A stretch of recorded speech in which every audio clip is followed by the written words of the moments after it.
We're in the luxury family hauler, the Infiniti QX60. This is the autograph that comes in starting around over $60,000. This one's equipped almost all the way to $70,000. Today I'm going to tell you if it's worth that chunk of change. But first, let's get under the hood. Infiniti went conservative here. No hybrids, no turbos, old school V6 naturally aspirated, 295 horsepower and 270 pound-feet of torque. I made it to a 9-speed automatic exclusively. Now you can still get to these in front wheel drive if you prefer, if you want to save a little bit of money. This one is equipped with all-wheel drive. I'm seeing around 20 miles per gallon on the front end here. Infiniti QX60, I think it's held up really well over the past few years. Get that out of there. I think it's a really gorgeous front end. Chrome is not necessarily super in right now. And you know, Infiniti has the sportier QX50 in the lineup, which will darken out the chrome here. It would have been a nice touch. We still have not only the massive Infiniti logo, which hides the radar cruise control sensor, we have Infiniti typed out here on the bottom of the grille. I do like this 3D effect of the waves going on this glossy grille as well. The daytime running lights are right here. They also double as your turn indicators. And the headlights look pretty nice. I like how it flows into the grille to break up the grille. And then we have this sporty piece right here, which is not functional. This is hard. You cannot put your fingers there. There's no air that's going through. At the bottom, we have a pretty aggressive front little diffuser area. Just a little bit of plastic down there. It would have been nice if they put some of this glossiness down here to finish the look, but most people are not looking that low. They see that Infiniti logo, that's what they're looking at. So we're coming to the side here. 20-inch wheels. I'm glad they didn't go with 21-inch wheels, because the thicker the tire here, the better the ride you're gonna have, and I can't wait to share how good the ride quality is in this vehicle. The wheel arches here are kind of like this plastic. It would have been nice to have at least paint matched wheel arches there. We have more chrome here on the side, more Infiniti typed out just like we had on the front. We have it on the side, you'll see it on the back here a little bit, and chrome all the way around the windows to give it kind of like this floating roofline effect. I think it looks pretty good. I like how the windows start big and they get a little bit smaller as you come back to kind of simulate that motion of the vehicle going forward. Kind of that Range Rover effect as well. I think it's a very handsome SUV. Just wish this was paint matched. Let's come around to the back. Unfortunately, this is not tucked up under. That would have been a nice luxurious effect to just clean up the back end. Infiniti logo here, if you cannot read it, all the way across the back. I do like this light bar-esque rear taillight styling. It's not a true light bar because the lights don't run right here, but I do enjoy how wide these are. It really makes the vehicle seem wider than what it is. If we look at the bottom, these don't bother me as much as they used to. It's kind of like that fake exhaust, but I've seen these in chrome before and it looks really bad when it's in chrome. I like how it's kind of just like a sparkly silver down here. Lots of like plastic down here. That to me does not look very luxurious, but you know, if you're not staring at that, I think it does look pretty nice from the back. Now the hatch button is hidden. I was trying to feel for it, and this is kind of a nice luxurious placement of this button. Sometimes you find it like a little cutout in the lift gate, which I don't know, it ruins the sleekness of the back. It's kind of hidden right here by this camera. So, and you also have another camera. Middle, that light bar? Oh, it's right there. You found it. So Cass saw that the additional camera for the digital rearview mirror is actually inside the glass here. Opening the hatch here, you can lock it with this button or lower it here as well, but lots of, I mean, 6'1", tons of room for tall dads or moms to get in and out of.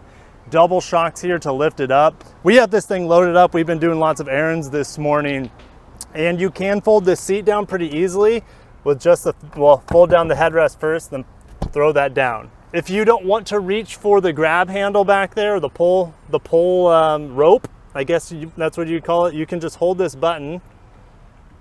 Gigi, move your hand, please. Thank you.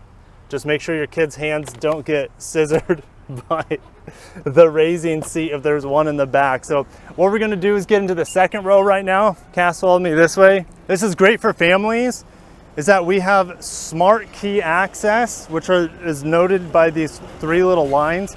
If I have the key in my pocket, I can just open the door handle will unlock back here. If I want to lock the door, I just press these 3 lines and it locks the door. All right, getting on the inside here, gotta love the sunshades. Baby Abe is on the other side. That sunshade's up, but you can also see this is tinted. But beautiful interior on the door panel on this Autograph. Nice 3D Bose sort of speaker grill right there. Legroom's pretty good. I'm enjoying the pano sunroof. The pano sunroof stops though right here. So it's really for the first 2 rows. I have a vent right in my face here, which is awesome to keep you cool or the kids cool. If we look down here, we have the illuminated Infiniti skid plate. Also at night, you'll have puddle lamps. That's how this one is equipped. It's definitely optional.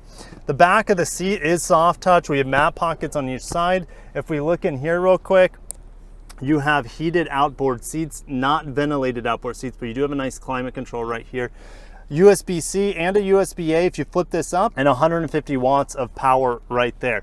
You might notice I took the passenger armrest cup holder area, or the little thing out. It was in the cargo area. I'd completely take that out so it's easier for the kids to get into the back seat, right, G? But just looking at the quality of these seats, they are absolutely amazing. You see the Autograph here. These outboard seats in the second row are pretty much identical in quality to the seats and the front. And I'm gonna go ahead and sit in the back.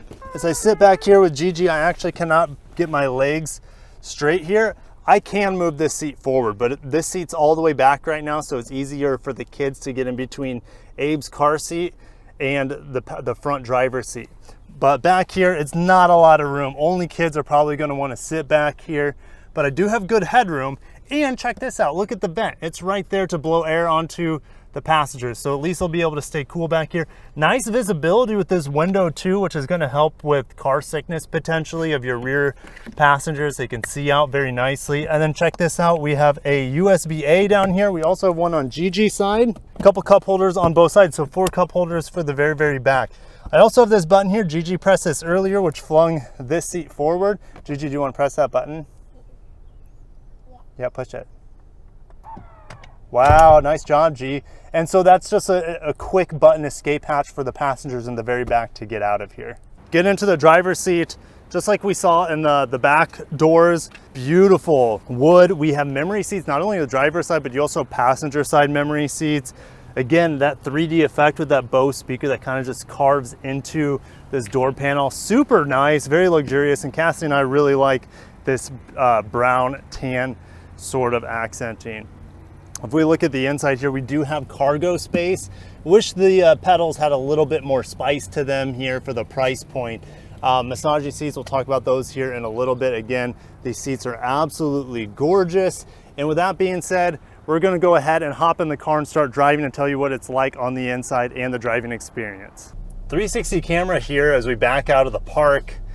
And the QX60, it works pretty well, but at night it's definitely a bit grainy and blurry, but it gets the job done. All right, Cass, so what do you think about this caramel interior with the stitching going on? The quilted look, I love it. Isn't it gorgeous? It's very luxury, it's very nice, it feels good. It's like all over. It's everywhere. It's on the seats, like the nice soft touch is adorned on the door panels. We got a nice accented black wood that's, you don't even really notice it because your eyes are drawn to the stitching on the dash, but this is all wood that goes around to the doors. That's nice. It's amazing. Now, I believe this is only available on this top-of-the-line Autograph, which comes in at over $60,000. This one tops off near $70,000 with all the options like the digital rearview mirror and things like that. It's really nice. It's super, super nice. I'm not gonna be able to play the Bose sound system in the review, but once I turned back the bass a little bit, it was really, really nice. It's just a little over bass from the factory. It didn't sound very good, but easy to fix that with just toning down the bass. I have quick access to this volume knob. Infiniti knows exactly what I want in that regard. Of course, I have volume here on the left-hand side of the steering wheel. I have 2 digital screens, actually technically 3, but one here. I should probably plug my phone in. Your phone is wireless charging right here. Yep, love that feature. Yeah, you're a huge wireless proponent. Speaking of wireless, it'll give you wireless CarPlay, but oh, sorry. Oh. Hopefully we don't get copyright strike for LL Cool J there. But yeah, the wired Android Auto, it is only wired, it's not wireless. So that's kind of a zinger. That's a bummer. It's a bummer for sure. And my Android Auto only takes up 2/3 of the screen. The rest of it's just covered with this. Oh, like a commercial. It's a pointless card. It's not, yeah, like I wish I could customize that or just give me something, but it's just dead space on the screen. So you pay all this money to get this nice screen, but it's a bummer. It still works fine. It's just when you have luxury, you don't have to make compromises like that. All right, let's get into the gas here.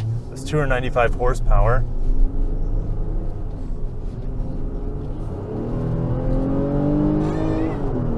It's not fast, but what it lacks in acceleration, it makes up for it in refinement.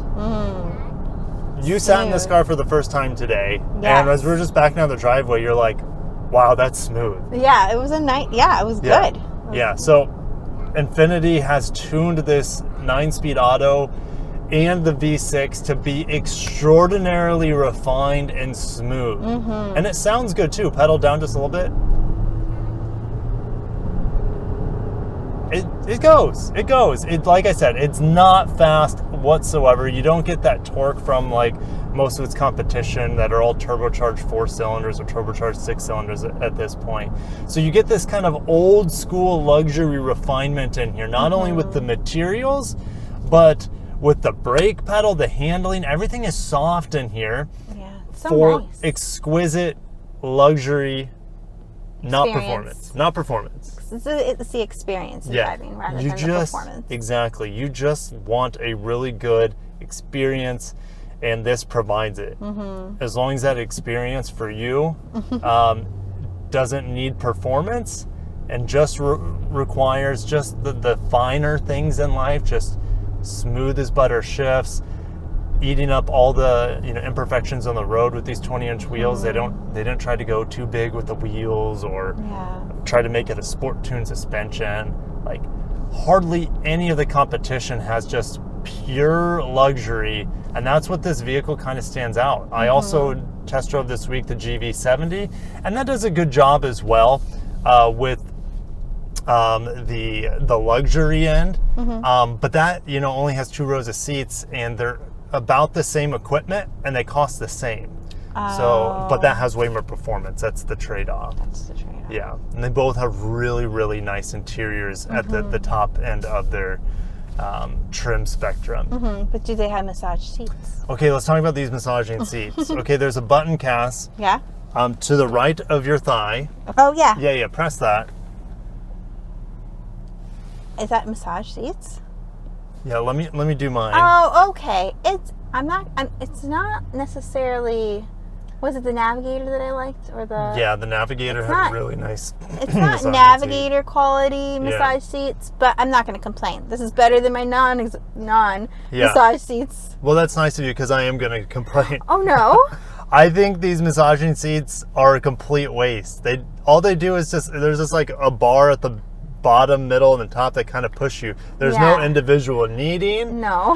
And there's no thigh, like butt or thigh massaging going on. And it's the same speed. Some massaging seats I tested recently, which is a competitor to this, is the Lexus GX550. Yeah. Fantastic massaging seats. It's just a pain to get to the menu, because at least they give you a shortcut button here. Yes, it's very simple. It just doesn't do much. Now you can customize it with intensity and speed through the menus, but like it all feels the same to me. It just moves in and out faster. And the last time I feel like I've had this bad of massaging seats was in the Mitsubishi Outlander plug-in hybrid. And this is the same company essentially. They share a lot, they're the same alliance. So it could be the same massaging seat rollers and motors, and it's just, I just turn it off, because I'm like, well, if you can't do it right, don't even try. But the seats themselves, not only are they gorgeous, beautiful, with like a little autograph right on the back here. Oh, I didn't even notice that. But they're just really comfy. I don't have thigh extension, so that's a miss. But the bottom thigh cushion is pretty big, I feel like it has good support in here while still offering very comfy. plenty of comfort. I'm going to turn on your ventilated seat here. Oh. Have heated steering wheel and heated seats too, of Oh, course. it's very cold. Yeah, it's pretty good. It's a pretty good That's ventilated seat. That's a really good ventilated seat. Yeah, it's pretty solid. 12-inch screen behind the steering wheel. I know we're just sitting at a light. That's a part of our... But when you're sitting at a light, you want to be... comfortable. You don't want to have the car rattling. I can hear the engine going.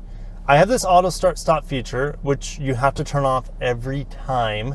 We felt the engine come on earlier after it turned off, and it did shake the vehicle. Yes. And not that a is fan. Not takes a fan. you out of the luxury experience. It should not be acceptable. Yeah. So luckily you can disable it with this button here, but you also have auto brake hold, and it is memory. So when you turn the car off and you have this setting on, it'll keep the brakes applied for you when you come to a stop the next time you turn the car off. I love that feature. That is nice. Genesis did that too. The handling in here, it's soft, but that's fine. It still doesn't feel like it's tipping over. It still feels like it's got enough sportiness in the suspension without compromising its buttery ride. We were going through some speed bumps in the park just a second ago, and it just melted through them. It was such an so pillowy, so easy. So we're going to Whole Foods right now. For cupcakes. Birthday cupcakes. Sound suppression here. Well, we heard that huge diesel 18-wheeler. But you hear them regardless. You hear them regardless, right? Yeah.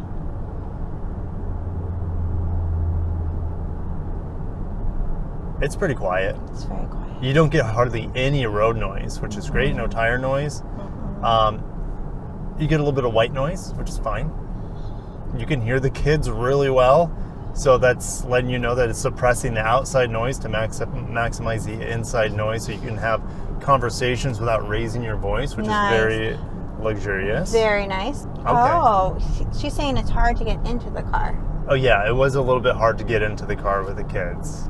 Juju's impressions. But I removed that center armrest cup holder thing. All right, so we have a digital rearview mirror here. It's not the greatest. I get a lot of glares off of it, even if I pump up the brightness to the max. But that's what you need to do. You need to make sure this is on 100% brightness. Just menu, pump it up to +2. Is that all? And you can also change the angle, which is kind of nice, which I don't recommend doing too much while you're driving. Whilst driving? Yep. Even if you don't get the digital rearview mirror, it's not a bust, because even with the big arm or headrest up in the back, I can still see out the back of that window. Yeah, auto brake hold. Take my foot off the brake, and I don't fly into the truck in front of us. All right, let's talk about the climate control. It is pleasing to the eye. It's a lot of glossy black, but I don't have individual buttons. It's all touch capacitive, but at least there's haptic feedback. So it vibrates to let me know I actually pressed the button down. That is nice. Yeah. And it makes a sound. Yeah. It makes a sound. But I think it might just be the panel vibrating. Oh, that's interesting. I Either think way, it's probably it there on purpose. Shifter, it's tiny. okay. Yeah, it's small. I like real shifters that move instead of return back to center here, but it's okay. I haven't used this once, this rotary dial. This, I mean, why would you? They place the screen in an easy to reach area for the touch screen, so I don't need this rotary dial. I haven't used it really at all, but however, the menu button here does come in handy, because I don't have any buttons on the touchscreen to get back to the base software. So if I want to get to the radio, I can just press the audio button and it goes straight to here. So that's really, really handy to get out of the Android Auto quickly. I have a camera button as well. Is it gonna, yeah, see, there we go. Okay, I better start going now. Fuel economy has been mostly 19-20 miles per gallon.